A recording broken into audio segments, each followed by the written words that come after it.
Halo sobat, Assalamualaikum warahmatullahi wabarakatuh. Sebelum masuk ke pembahasan apa itu segitiga exposure, saya perkenalkan dulu channel ini telah saya rebranding dari Zulfikar menjadi Sobat Review.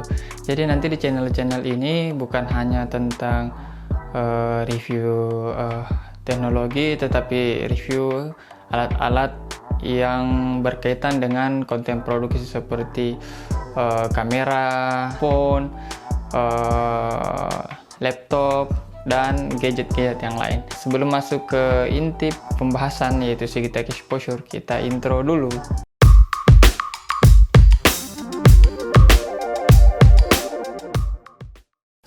Sekarang kita akan bahas segitiga exposure. Segitiga exposure itu adalah istilah yang digunakan oleh fotografer profesional, amatir maupun videografer profesional dan amatir. Segitiga exposure itu adalah settingan kamera untuk mengatur exposure. Bagaimana kita bisa menyeimbang dengan ketiga elemen segitiga exposure. Elemen yang saya maksud yang pertama ada shutter speed, kemudian ada aperture atau bukaan lensa, kemudian ada ISO. Ketiga elemen ini sangat berpengaruh terhadap foto atau video yang teman-teman ambil. Ketika kita mengambil video di mode manual, biasanya kita akan mengatur tiga settingan, yaitu yang tadi yang saya bilang, ada ISO, ada diafragma, ada shutter speed. Kenapa ketiga unsur ini sangat penting dalam dunia fotografi maupun videografi? Karena kalau teman-teman bisa paham ketiga unsur ini dan rumus-rumusnya, sobat bisa menghasilkan foto atau video yang berkualitas tentunya. Oke, kita langsung ke pembahasan. Kita akan bahas yang pertama dulu adalah shutter speed. Shutter speed adalah cepat atau lambatnya shutter pada lensa untuk membuka tutup untuk menerima cahaya menuju ke sensor. Jadi semakin cepat shutter speed sobat, maka sobat akan menghasilkan gambar yang diam dan tak bergerak. Tapi ketika teman-teman mengambil gambar dengan shutter speed yang lambat, itu biasanya akan muncul motion blur, jadi gambarnya goyang begitu. Pengertian yang bakunya, shutter speed itu merupakan ukuran kecepatan buka tutup jendela sensor atau selama apa sensor menerima cahaya. Kecepatan shutter diukur dalam satuan sekon atau detik. Semakin cepat shutter speed, maka semakin cepat pula sensor menerima cahaya.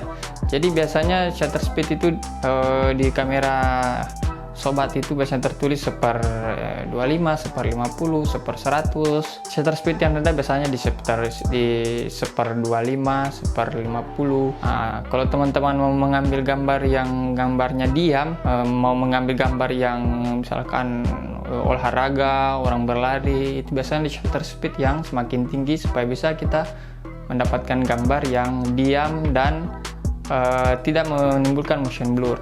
Untuk contoh dari shutter speed ini seperti ini. Ini adalah contoh gambar yang menggunakan shutter speed yang lambat. Kemudian ini adalah contoh shutter speed yang menggunakan shutter speed yang tinggi. Jadi gambarnya itu ada yang satu yang memiliki motion blur, ada yang gambarnya diam. Shutter speed rendah biasanya digunakan untuk mengambil gambar foto yang misalnya seperti air yang mengalir, untuk menimbulkan efek sinematik, efek yang airnya kelihatan lembut begitu diam.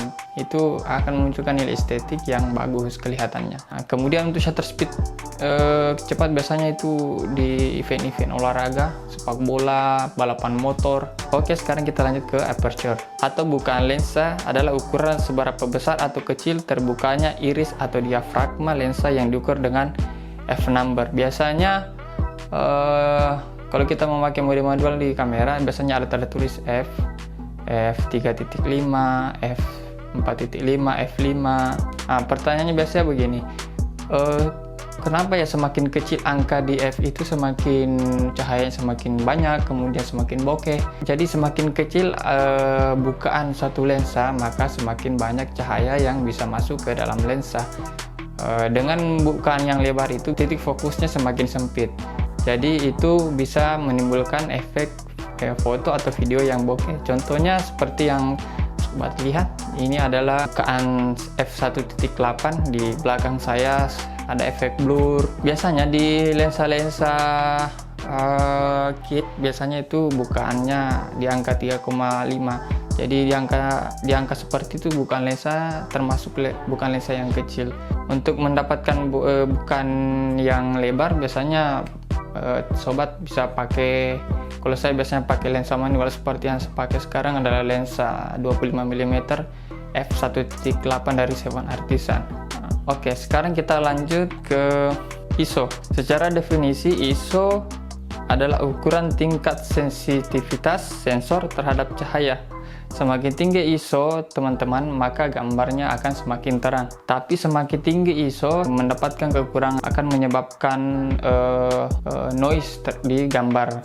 Ketiga unsur ini saling berhubungan. Ketika teman-teman menyeting shutter speed misalkan 1/225 misalkan untuk foto, 1/60 misalkan untuk video, berarti kedua elemen yang lain harus mengikut untuk menyeimbangkan exposure dari gambar teman-teman. Jadi ketika teman-teman misalkan menaikkan ISO di angka lebih dari 1600, gambar yang teman-teman hasilkan itu akan bernoise. Contohnya seperti ini. Gambarnya akan dipenuhi oleh bintik-bintik yang sangat merusak gambar. Jadi kita harus memperhatikan ISO. Kalau bisa kita setting ISO yang terendah. Kalau di ISO terendah berarti kita harus bukaan lensa yang di bukaan terlebarnya supaya kita mendapatkan kedalaman bidang yang bagus tapi tetap menampilkan gambar yang berkualitas dan tidak bernoise. Untuk ISO sendiri di setiap kamera itu beda-beda kemampuan ISO-nya. Ada kamera yang bisa ISO sampai 25.000, ada yang hanya sampai 12.000. Itu tergantung dari kemampuan kamera sobat. Oke, itu tadi penjelasan singkat mengenai segitiga exposure. Untuk mendapatkan info-info yang menarik selanjutnya di channel Sobat Review ini, jangan lupa like, subscribe, dan bagikan ke teman-teman video dari Sobat Review. Oke, cukup sekian. Assalamualaikum warahmatullahi wabarakatuh.